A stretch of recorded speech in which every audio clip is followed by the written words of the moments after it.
दोस्तों, मेरे चैनल में आपका स्वागत है। आज के इस वीडियो में मैं आप लोगों को बताऊंगा कि अगर आप समाज में कुछ करना चाहते हैं, समाज के सभी वर्गों के लिए कुछ करना चाहते हैं, समाज सेवा करना चाहते हैं और आप चाहते हैं कि आप एनजीओ बनाएं, लेकिन आप यहां पर कंफ्यूज हैं कि आपको एनजीओ की शुरुआत करने के लिए आपको ट्रस्ट बनाना चाहिए या फिर सोसाइटी बनाना चाहिए या फिर सेक्शन 8 कंपनी बनाना चाहिए।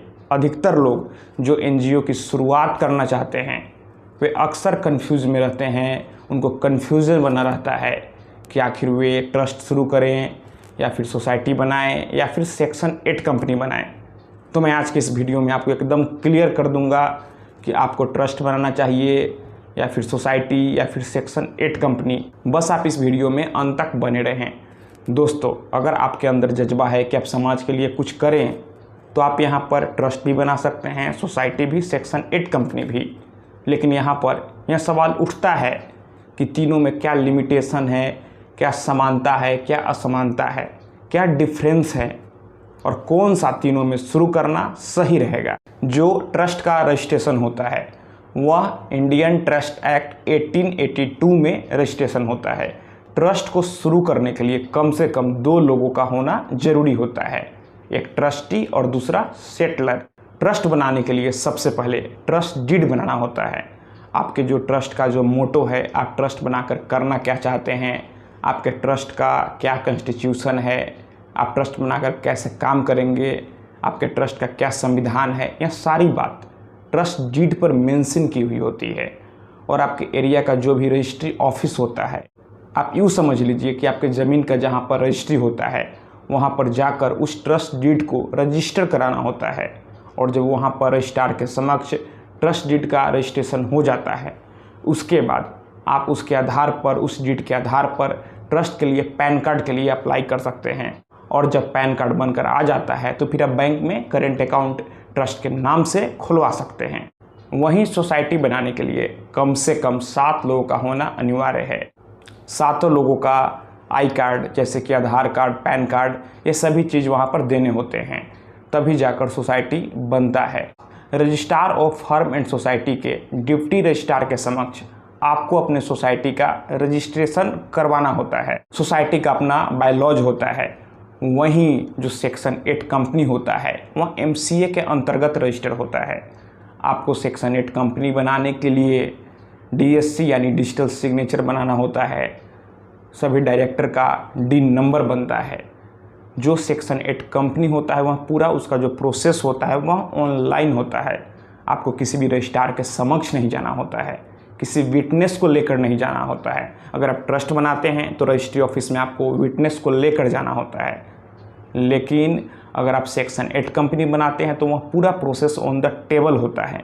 आपको कहीं भी किसी के पास नहीं जाना होता है। एक सबसे अहम बात यह है कि अधिकतर राज्यों में जो सोसाइटी का रजिस्ट्रेशन होता है वह केवल 5 वर्षों के लिए हो रहा है। और जब 5 साल आपके सोसाइटी का पूरा हो जाता है तो फिर आपको डिप्टी रजिस्ट्रार के समक्ष जाना होता है और उसे रिन्यूएबल कराना होता है। और सोसाइटी के जो 7 लोग होते हैं उन्हें भी जाना होता है। और आज के जो बिजी शेड्यूल है लोगों का, संभव नहीं है कि जो 7 लोग होंगे वह एक समय में उपलब्ध होंगे और वहाँ जाएंगे। इसलिए सोसाइटी बनाने में लोगों को परेशानी हो रही है। उसका जो प्रोसेस है वह थोड़ा कॉम्प्लिकेटेड है। वहीं जो आपका सेक्शन 8 कंपनी है उसे रिन्यूएबल कराने का कोई भी ज़रूरत नहीं होता है। और इनकम टैक्स डिपार्टमेंट कभी भी सेक्शन 8 कंपनी, ट्रस्ट या फिर सोसाइटी में भेदभाव नहीं करता है।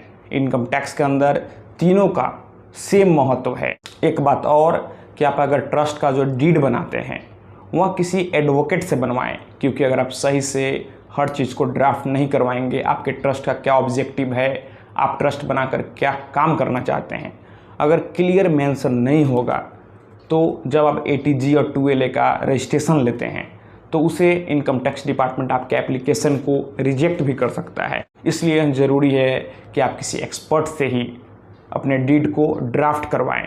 कई लोगों का यह भी कन्फ्यूजन होता है कि अगर सेक्शन 8 कंपनी होगा तो क्या फिर 2LA ATG का रजिस्ट्रेशन मिलेगा। तो मैंने पहले भी बोला था कि आप ट्रस्ट बनाएं, सोसाइटी बनाएं, सेक्शन 8 कंपनी बनाएं।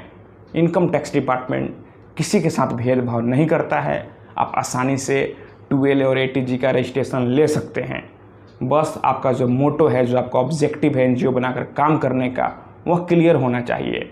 जैसे ट्रस्ट में डीड पर आपके काम करने का सारा चीज़ मेंशन होता है, उसी तरह जब आप सेक्शन 8 कंपनी बनाते हैं तो MOA और AOA यानी मेमोरेंडम ऑफ एसोसिएशन और आर्टिकल ऑफ एसोसिएशन आपके सेक्शन 8 कंपनी का संविधान होता है। आप सेक्शन 8 कंपनी बनाकर किस प्रकार से काम करेंगे, आपका ऑब्जेक्टिव क्या होगा, ये सारा चीज़ MOA और AOA में मेंशन होता है। तो अब यहाँ पर कंक्लूजन क्या निकलता है, मेरा क्या व्यू है, मैं क्या कहना चाहता हूँ। दोस्तों, अगर आप ट्रस्ट बनाते हैं, सोसाइटी बनाते हैं, तो इसका जो प्रोसेस होता है वह थोड़ा कॉम्प्लिकेटेड होता है। सारे मेंबर को, विटनेस को भी साथ लेकर जाना होता है और कई दिन ट्रस्ट और सोसाइटी बनने में लग जाता है। फिर अगर कल को किसी मेंबर को हटाना हो, जोड़ना हो, कोई चेंज करना हो, रिन्यूएबल कराना हो, उसमें फिर परेशानियों का सामना करना पड़ता है। हो सकता है जब एक मेंबर फ्री हो तो एक मेंबर बिजी हो। आज लोगों के पास समय की कमी है। वहीं सेक्शन 8 कंपनी में आपको कहीं जाने की ज़रूरत नहीं है, सारा काम ऑनलाइन होता है, सारा प्रोसेस एक ही टेबल के नीचे होगा। आपको कहीं नहीं जाना है। कल को कुछ भी चेंज करना है, किसी डायरेक्टर को रिमूव करना है, ऐड करना है, कुछ भी करना है, तो आपको कहीं नहीं जाना है, सारा काम आपका ऑन द टेबल होगा। और ऐसा नहीं है कि सेक्शन 8 कंपनी में कोई लिमिटेशन है। आप सेक्शन 8 कंपनी बनाकर भी कार्य कर सकते हैं, 12A और ATG का रजिस्ट्रेशन ले सकते हैं, आप डोनेशन ले सकते हैं, आप समाज के लिए कार्य कर सकते हैं। तो अगर आप परेशानियों से बचना चाहते हैं, अपना समय बचाना चाहते हैं, आप चाहते हैं कि आसानी से आपका NGO बन जाए, तो आप सेक्शन 8 कंपनी बनाकर भी कार्य कर सकते हैं, जो कि इंडियन कंपनीज एक्ट 2013 के अंतर्गत बनाया जाता है। तो दोस्तों, अगर आप चाहते हैं कि आप हमारे माध्यम से NGO बनाएं, समाज के लिए काम करें, तो आप हमें इंस्टाग्राम पर फॉलो कर लें।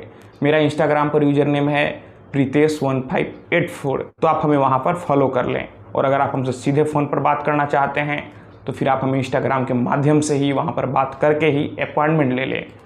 तो दोस्तों, अगर आपके मन में और कोई सवाल है तो आप नीचे कमेंट बॉक्स में कमेंट करें। हम लोग मिलते हैं अगले वीडियो में एक नए टॉपिक के साथ। तब तक आप अपना और अपने परिवार का ख्याल रखें।